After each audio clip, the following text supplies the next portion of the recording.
Today I'm going to talk about OOP or object oriented programming. Okay, so the idea behind this style of programming is to create objects. Okay, and the way to look at it is literally how you think of objects. Okay, everything in the world, it's basically, you can call it an object, and all object has parts and functionalities. Okay, so I'm going to create a class called monster. Okay, monsters. And I'm going to now, so you have to write class, then monster. And right after that, you write colons, hit space, and you write this very specific function, which is a constructor. Okay, you write df, double underscore, init, double underscore again, and then you write your parentheses. Make sure you have the little space in between def and the first underscore. Now, inside of this init function, you're going to write self. You always have to write self. And then you're going to write the parts of the monster, or the blueprint of monsters. For me, a monster should have a name. Also, it should have a kind. So I'm going to have apparently different kinds of monsters. And it also has some sort of power. So let's write power. Okay. Let's see. After that, I'm going to do the following. I'm going to write self dot name. I'm going to equate that to name. Then I'm going to write self dot kind. I'm going to equate that to kind as well. And finally, self dot power. And I'm going to equate that to power as well. All right. So there you have it. This is what you can call attributes of your class, or the future instance or your object that you're going to create. And for now, I'm going to leave it that way, and let's see if this works. So I'm going to go ahead and run this to make sure I don't have any mistakes. Okay, everything seems to be perfect. Okay, so now let's create our first instance, or our first monster. So I'm going to call this monster M1, okay? And M1 is going to be equal to the class. So in this case, monster. Monster. I'm going to run it, making sure that everything's on point. I seem to make a mistake. Oh, I forgot the S. Okay, it's called monsters, not monster. So there we go. Let me run it again. Here we go. Another mistake, monsters. Let's see what's going on. Monsters. Oh, of course, yeah. So the mistake that I have here is because I haven't actually put the name, or the actual name, or the actual kind, or the actual power that this monster that I'm creating has. So let's say the name is Eric, and I'm gonna spell it this way. And something else that this monster has is a kind. So I'm gonna write water. Okay, so monster lives inside the water. And I'm going to quantify the power. Let's say this monster has 100, 100 power. So whatever, the level of power is 100. Okay, let me run this. Okay, perfect. So essentially, I've created a monster, okay, of class monster, specific instance M1, with the following attributes. It's called Eric. It's a water type monster, and its power is 100. Now with OOP, the good thing is that you can access information from your instances. For example, let's say I want to access just the name of this monster. Here's what I do. I say print,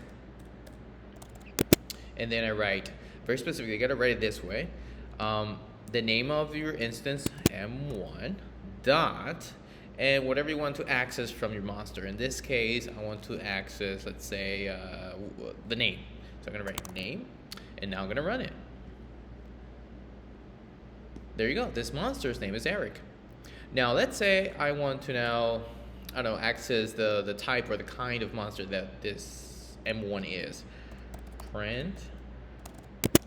I'm gonna write M1 because that's the name of my instance. Dot, and now I'm gonna write kind. All right.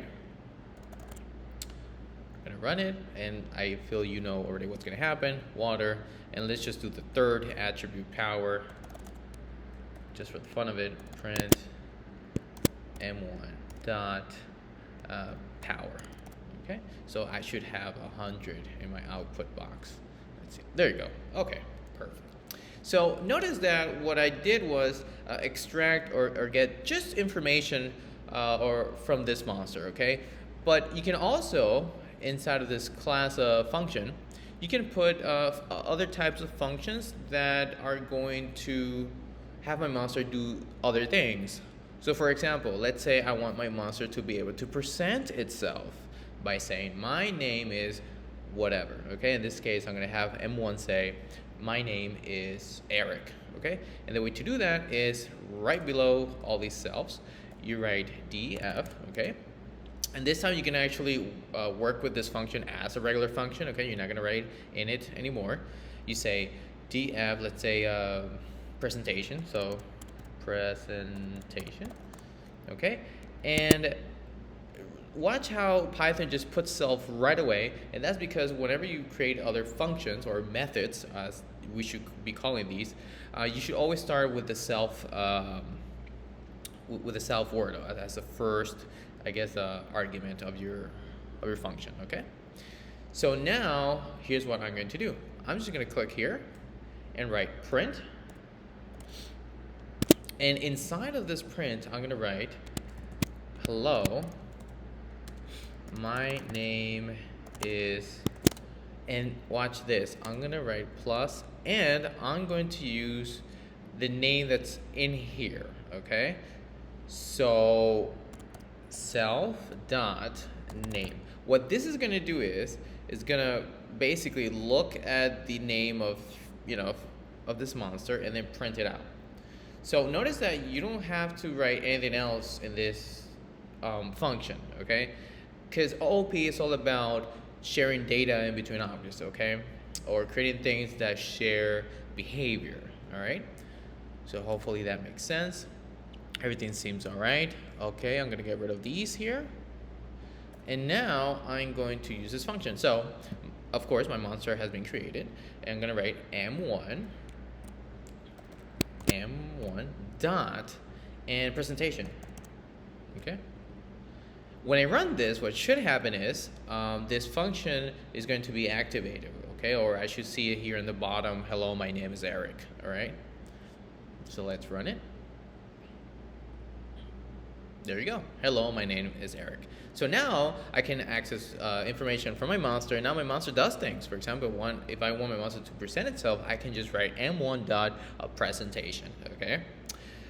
I don't know, we can also have our monster add numbers if we want. So I can write df add self, of course. And here I actually need to add some variables because some numbers are going to be inputted into this function. Okay, that's nowhere to be found around here.